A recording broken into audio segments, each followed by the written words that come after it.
말씀이 나에게 어떤 식으로 구현이 되고 지금 성취가 되고 있는가를 자기가 스스로 체험하는 게 필요합니다. 그래야 비로소 이제 이게 믿음이 되는 것이고 이게 나의 영적인 실체가 돼요. 그러면 누가 뭐라고 해도 남들이 아무리 뭐라고 해도 나는 갖고 있잖아요. 하나님의 말씀의 실체를.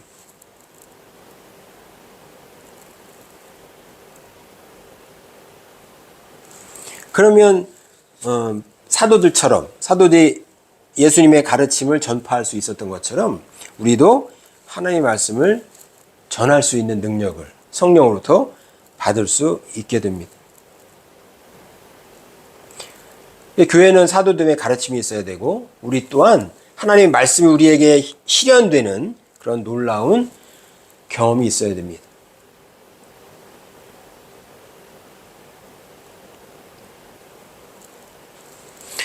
그것은 이제 하나님이 나에게 이미 주셨던 것들부터 시작을 해요. 영적인 눈이 열리면 물론 초기의 믿음의 초보들은 뭔가 내가 원하는 것을 구해서 얻는 건 먼저 시작을 해요. 그게 필요하죠. 내게 필요한 것을 하나님께 구하는 것이 기도의 시작이기도 합니다. 그러나 시간이 지나서 영적으로 성숙하게 되면 하나님이 이미 내게 주신 것이 많다라는 것을 보게 되는 거죠. 이게 영안이 열리는 거라고 말씀하는 겁니다. 그러니까 하나님이 우리에게 주신 것, 이미 주신 것, 그걸 볼 수가 있어야 된다는 거예요. 그게 뭐 있을까요? 우리에게 하나님이 이미 베풀어 주신 것, 이게 뭐가 있을까요? 우리의 생명, 또 우리의 생명을 유지하는 많은 요소들, 가장 기본적인 것들, 숨 쉬는 공기, 또 햇빛, 기본적인 것들이죠. 근데 이거를 우리는 당연한 것으로만 생각해서 밀쳐놓습니다. 그러니까 육안으로 보면 밀쳐놓을 수 있죠. 왜냐하면 우리가 비교하고 판단하고 남들이 다 가진 것을 가진 것은 내게 가진 것이 아니라고 생각하기 때문에. 아니, 공기야 나만 숨 쉬는 거야? 이렇게 생각을 하죠. 햇빛이 나에게만 주신 거야? 이렇게 생각을 하게 되죠. 그러니까 영안이 열린다는 것은 남들과 비교하는 것이 아니고 내 생명을 유지하는데 실질적으로 필요한 것이 눈안에 보여진다라는 겁니다. 이게 열리지 않으면 비교하고 남들과 비교하고 남들이 가진 것을 내가 가진 것은 감사할 수 있는 마음이 안 생겨요. 근데 실질적으로 우리의 삶의 감사와 찬송은 여기부터 시작한다는 겁니다. 이걸 놓치면 감사 찬송할 게 없어요. 자, 예를 들어서 가장 감사와 찬송을 많이 하는 사람, 시편을 보면 다윗, 그죠? 그 다음에 바울, 이런 사람들을 보면 그들의 삶이 남들과 비교해서 평안했을까? 그렇지 않거든요. 가장 고난을 많이 겪었고, 어떻게 보면 인간적으로 가장 힘든 길을 걸었어요. 육적으로는. 근데 희한하게도 역설적이게도 그들의 입에서 감사와 찬송이 가장 많이 넘쳐났다라는 사실입니다. 이게 뭘까요?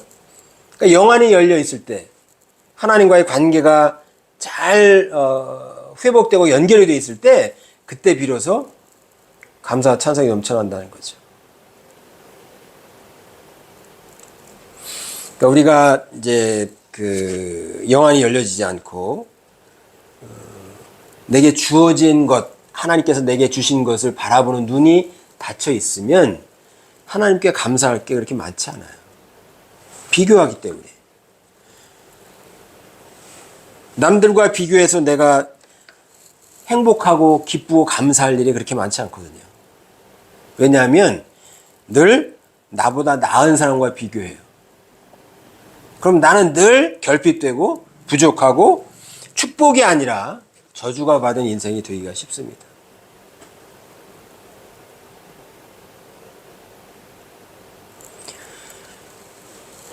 성경의 인물들은 결국 하나님과의 관계가 회복되는 것, 그것을 우리는 영안이 열렸다라고 표현을 하는 것이고, 영안이 열리면 환경의 외부의 조건, 다른 사람들과의 비교, 이런 것과는 관계가 없더라.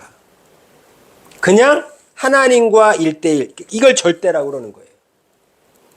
비교하는 걸 우리가 상대라고 그래요. 상대. 사람들 여러 명을 놓고 비교하는 것. 물론 상대의 세계가 있습니다. 우리는 상대의 세계에 살고 있고, 그러나 신앙은 상대를 포함하지만 절대를 바라보는 거예요. 우리가 늘 얘기하죠. 두 트랙이 다 있다. 우리가 살고 있는 세계에는 천국도 있고 지옥도 있다. 우리가 살고 있는 세계에는 물질 3차원도 있고 영적인 4차원도 있다.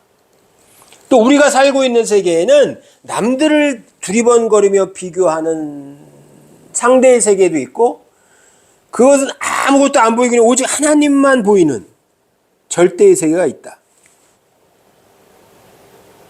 감사와 찬송은 하나님과 내가 이렇게 수직으로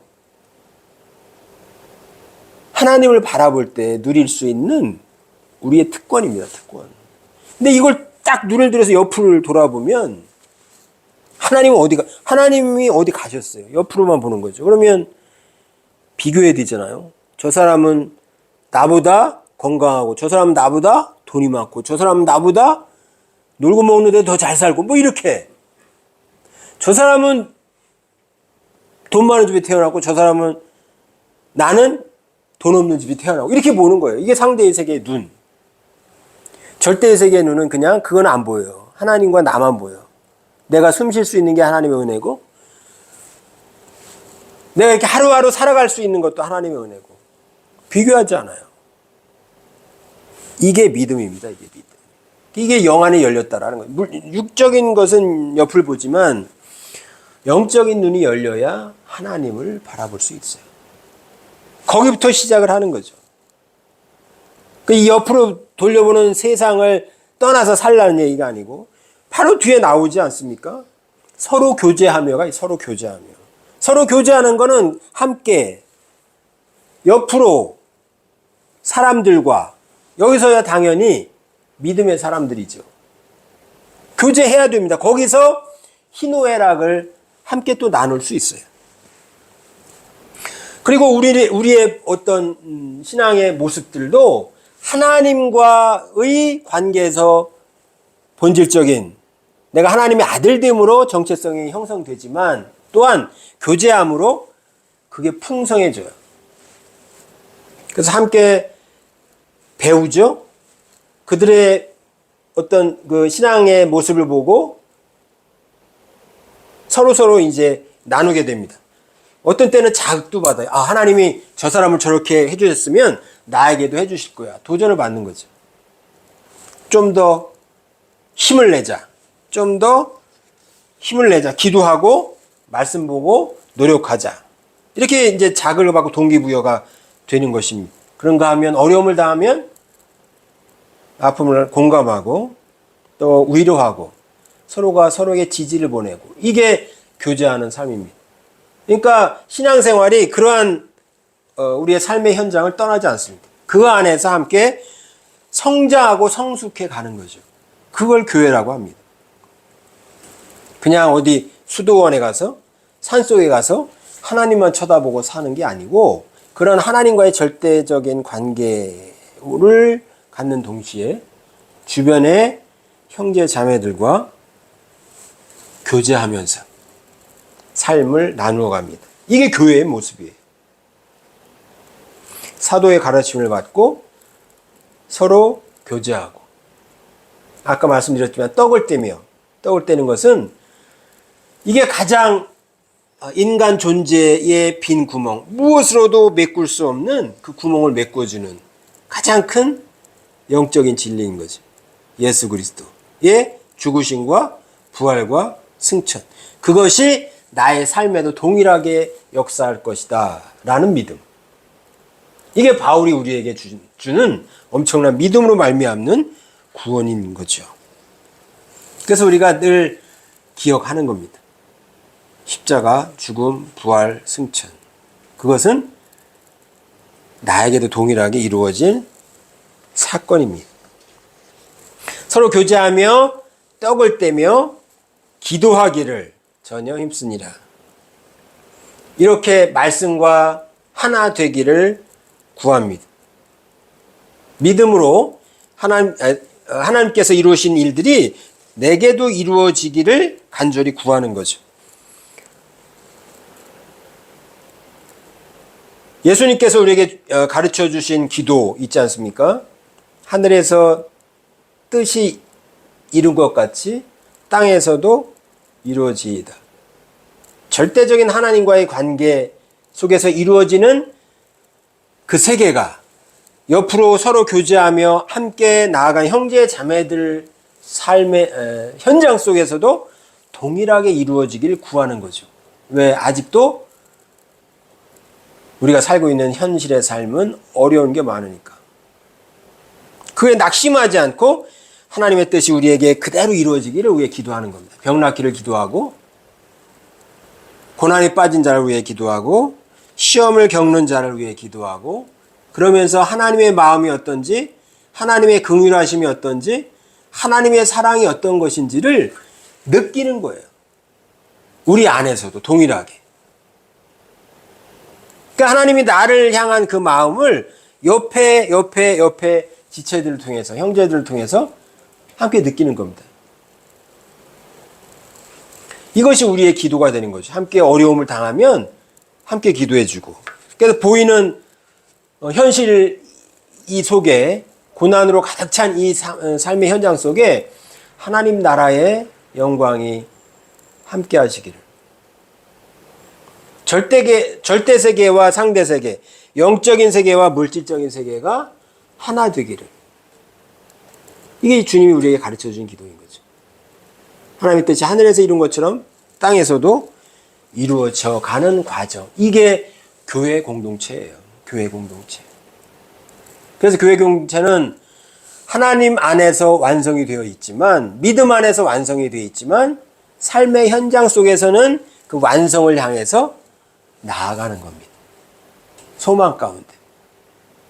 그것에 대한 의지적인 노력, 의지적인 행위, 그것이 기도가 됩니다. 그러니 교회는 사도들의 가르침, 즉 하나님의 말씀이 있습니다.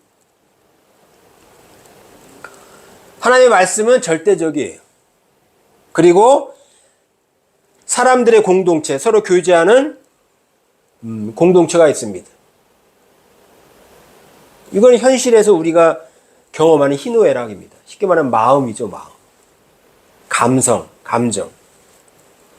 그런가 하면 하나님의 나라와 땅이 함께 일치하기를 원하는 우리의 의지적인 노력. 이게 기도입니다.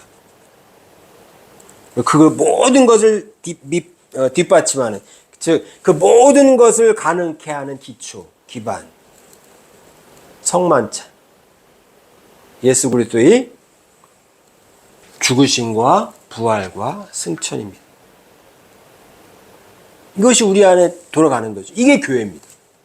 이것은 우리 안에 한 사람 한 사람이 교회이면서 또한 교회 공동체 안에 이루어지는 모습들, 초대교회에 나타난 모습들이고, 오늘날 지금 우리에게도 동일하게 역사하고 있습니다.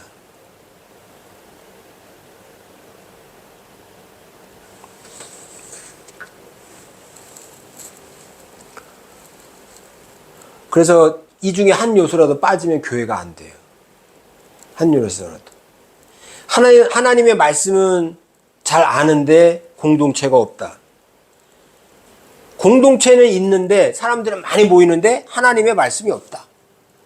이것도 교회가 아니고. 사람들은 많이 모이는데 예수 그리스도의 십자가 부활 승천, 즉 교리라고 그러죠. 케르그마. 이것이 없다. 이것도 교회가 아니에요.